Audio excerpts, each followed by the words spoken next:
Danas ću, moji dragi gledatelji, govoriti više o jednom vječitom pitanju, a to je da li med pogoršava dijabetes. I svi koji imate dijabetes, da li uopće smijete konzumirati sami med. I kada govorimo dijabetes je bolest obilježena abnormalnom visokom razine glukoze ili šećera u krvi.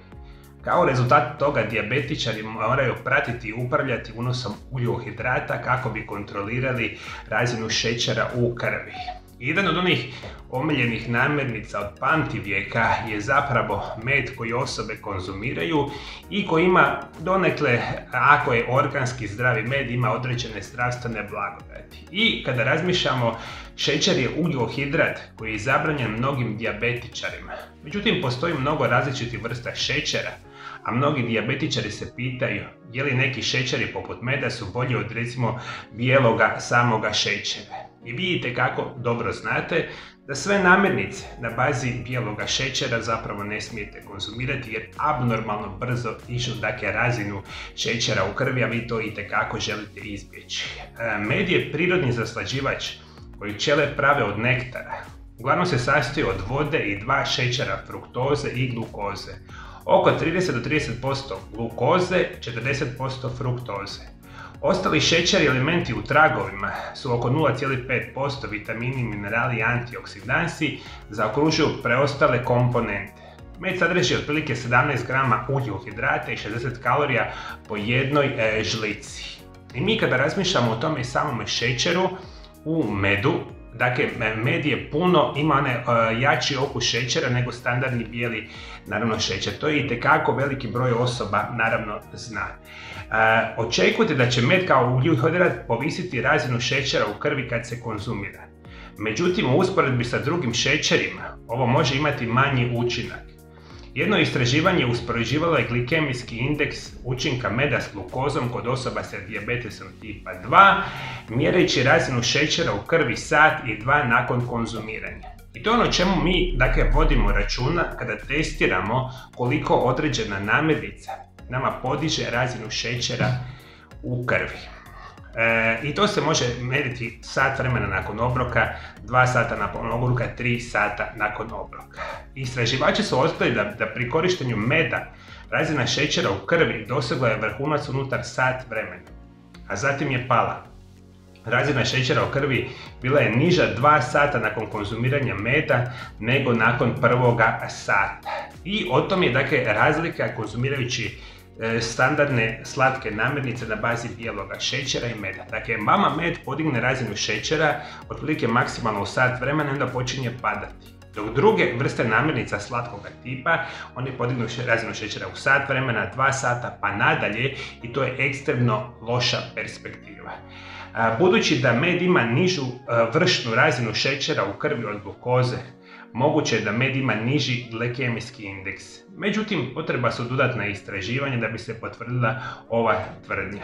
Ono što je danas bitno za reći i što je onako malo i čudnovato, mi nemamo izuzetno veliki broj istraživanja koji nama pokazuju točne parametre utjecaja meda na sami šećer i inzulin dauke u krvi, recimo izuzetno velikom uzorku.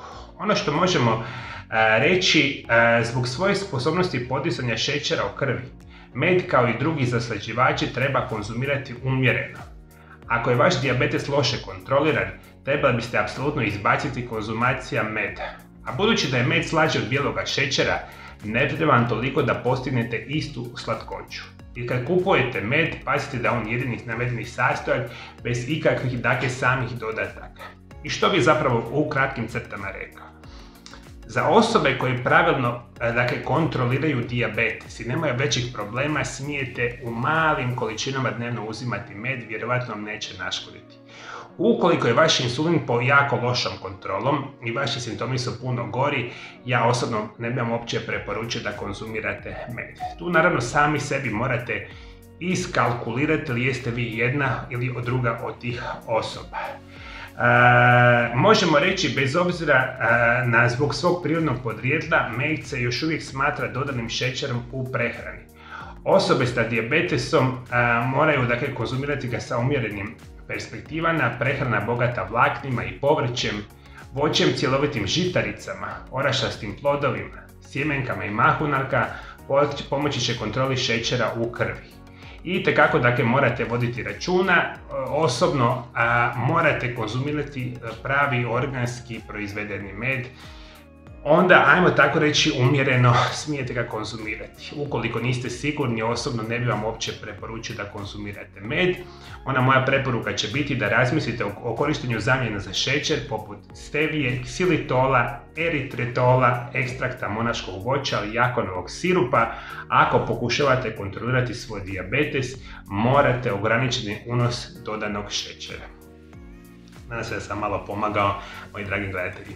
Kako vi kontrolirate svoj dijabetes? Da li ste vi primijetili utjecaj meda na vašu perspektivu? Komentirajte dolje ispod video zapisa.